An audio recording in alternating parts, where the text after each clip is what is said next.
how to make your listing so freaking good that buyers want to body check their grandmas, hopefully not really, to buy your product. So it's called a conversion filter.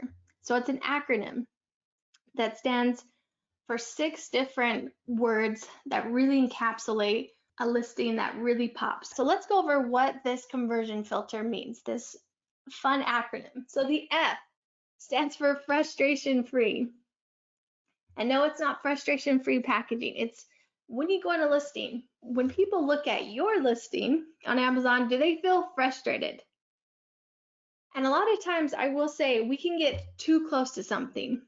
If we've created it, we can just think, oh, it's amazing. I put so much time into this. I put so much money. I put so much effort. And sometimes we can get a little bit confused of what the reality is. So when people look at your listing, do they have this really freaked out face? And I maybe don't do this exact face when I'm shopping, but I certainly feel this way. I'm like, I'm trying to find, like, what is the sizing for it? What are the dimensions? Is it actually made of this material? And it's so frustrating when I can't find that information quickly. Or even worse, if there's just so much, I like to call it technobabble, where I can't even understand what they're saying. It just seems like all numbers, and I'm just like, oh, I can't even read this. This is way too much effort, and I'm gone. And I know y'all have heard this a million times, but we are in a day and age where people have a very, very short window of attention span, right? They say it's worse than a goldfish. It's about 6 or 7 seconds. So if you are frustrating someone with technobabble or confusing infographics or really poor quality images, people are gone so fast. So you really need to make sure that you have great content that isn't frustrating. And if you are too close to it, I really recommend you have 5 not close friends, 5 acquaintances that will tell you the real and raw truth and really analyze. Read your sales copy, read the bullet points. Do they like them? Does it make them want to buy? Do they look at your images? Do they understand really quickly what is being said in the infographics? Or are they just so confused? And I will say a lot of times I have seen infographics that have way too much information. And I know sometimes we think more is better, and it actually is not, especially like I said, with low attention span customers. You need 1 to 2 main thoughts per image, per infographic, and then move on. It needs to be very fast and easy to digest. So the F stands for frustration free. Does your Amazon product listing do that? Do people look at it and feel like they really quickly can consume it without being frustrated? Let's talk about the I in the acronym. I stands for identity, and this is super important. Now, anybody who has done a really good job in business will probably tell you the exact same thing, that they have really narrowed in and really understood who their target demographic is. So much so that they've probably spent hundreds of thousands of dollars, if not more, for some big companies to gather so much data to understand buying patterns and habits and times of day and what are they wearing when they buy. I don't know. I mean, you all know how crazy it can get, right? With Facebook listening and tracking everything we buy, like it is really refined how much they know us. So we need to do the same, maybe not the same effort, but we need to at least dive deep into who we're trying to serve, right? Who is our dream buyer? Is it, a hipster, or is it maybe a beautiful 65-year-old grandma who also works part-time, right? We need to dial in who our target demographic is so that we can better talk to them. If we're trying to talk to a grandma like we're talking to a hipster, they're going to bounce so fast, right? They're going to be like, that's not me. I don't even know what you're saying, right? Because there's specific jargon and vocabulary that are very unique to different niche audiences. So first and foremost, I really recommend that you really narrow down who is your dream customer. Who do you want to serve at the highest level? Now, I will say as a fun fact, I should say that, a lot of times you can have your dream client, let's just say it's 35-year-old woman, and everything about your product listing is speaking to a client like that or a customer like that. However, sometimes as a wonderful side benefit, you may get a lot of other types of people buying your product as well, and that's great. That's wonderful. We're so grateful for them, right? But that doesn't mean that we need to speak to everybody, right? We don't need to have a million different people we're trying to sell to, because the riches are in the niches, right? So we need to really focus in and identify who we want to sell to. And then once we know that, we can talk to them the right way with our sales copy. We can show people like that in the images and the video, and we can really help them feel like they're in the right place. When they come on your listing, they're like, dang, company plant XYZ, I don't know, whatever your brand name is, really understands me. This is incredible content. It's so relevant to me. I'm in the right place. I'm going to buy from them. If they have a great experience, guess what? They're going to tell their friends. They're going to tell their neighbors. Maybe they'll even post about it on Instagram. If you do your job right, it will absolutely get momentum from really huge fans of your product, right? That are just raving about it. And what I also like to encapsulate in this I acronym is also make sure that your content is personal. I know a lot of times, we want to pretend like we're writing to a very educated, professional group of people, and most of the time, people don't really appreciate that as much. They'd rather it be very personal and first person, using words like you, your, we, like really feel personal instead of just like so third person speaking. I'm way over here and you're way over there, and I'm up here and you're way down here. No, speak to them at their level, and I promise you that it will make a big difference in how connected and engaged they feel with your content. All right, let's move on to the next letter of our beautiful filter, which is L. The L in filter stands for lifestyle. Now, if you know me at all, you know I am a huge proponent of showing the lifestyle of a product. Unfortunately, I feel like throughout the years, there are still so many sellers on Amazon that are not showing the lifestyle. They are not showing people's faces. They're not showing the locations and the way that someone's going to interact with your product. So I love this image because this is showing the lifestyle, right? These are not just headphones and showing them in different angles in a white background. Those are all well and great type of images. But if you can show the lifestyle of the type of person that buys these headphones, oh my gosh, imagine how much more powerful that is. Okay, let's move on to our next letter in the filter test. T. T stands for trust. Now, trust is so important in any relationship, right?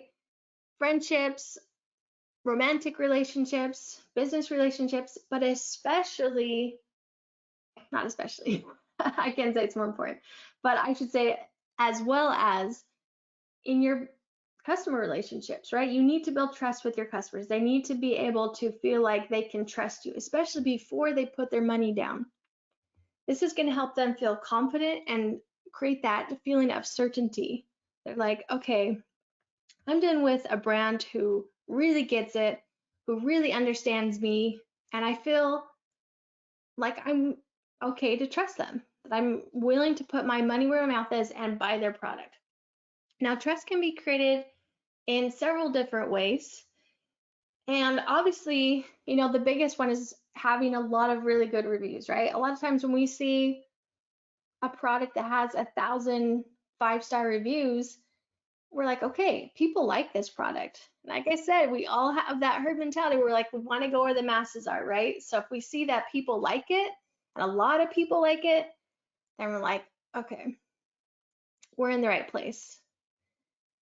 If you don't have a ton of reviews, there's actually a lot of other cool ways that you can build trust. One way that I've seen several of my clients do is, they're able to get on different platforms, publications, and they can humbly brag about that on their listing. We'll say we're featured in ABC or entrepreneur.com or healthyliving.com or whatever the cool spot that they can get their product featured on, right? That also builds trust. Because as buyers, we're like, okay, well, they must be cool enough to be in this awesome, popular place, so I trust them. And then last but not least is premium quality content.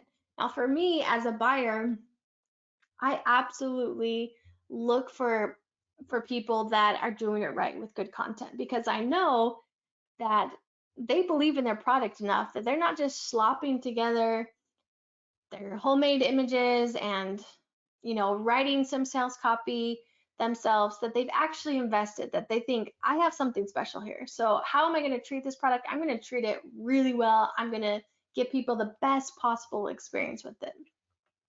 So if someone has really good content on their Amazon product listing, I'm just like, wow, this must be a really great product. If they have money to put it into their content, then they must be serious and this must be a really high-end product. So those are just several ways to build trust, but trust is so, so important. You need to build that trust with your customer. Then let's move on to emotion. Now, this is probably one of my favorites. It goes hand in hand, I would say, with lifestyle. But if you can't tell already, I'm a pretty emotional person. I feel all the emotions. I'm a Leo, so I do everything with a lot of heart, a lot of passion, a lot of soul. And so for me, and I think most people, we are absolutely motivated, guided, persuaded by emotion. And the easiest way to show emotion in your product listing is definitely your visual content, your images, your video, your A+ content. Are you using that sacred space of the visuals to show emotion? And I cannot tell you how frustrating it is for me when I don't see the emotion, when I don't see people's faces, I mean, seriously, it's like that frustrating, like tool time Wilson next door where you're like, what does he even look like? All I see is his neck. Like, we really want to see people's faces. And this image, I feel like encapsulates it all. Like, you see her beautiful, happy face, and you just feel like smiling too, right? You're like, oh, I'm excited. I feel hopeful. I feel positive, right? If you can generate those same emotions in your content on your listing, imagine how people will feel when they look at your content. And then, hand in hand with the frustration free, imagine if they don't see that and all they see is boring angles of white background images of your product. Do you see how there's a huge opportunity by just showing the emotion in your images, and that emotion is contagious? People are like, oh, she looks so happy. She looks fit. She looks excited about the future. That's how I want to feel. So I think this product can help do it for me. That is the power of showing people's emotions, showing faces, showing those feelings, and that's going to have a world of difference on the conversion of your products. Lastly, the R in filter stands for results. People want results, right? They're not just buying your product, they're buying the desired result from your product. They want the outcome from your product, right?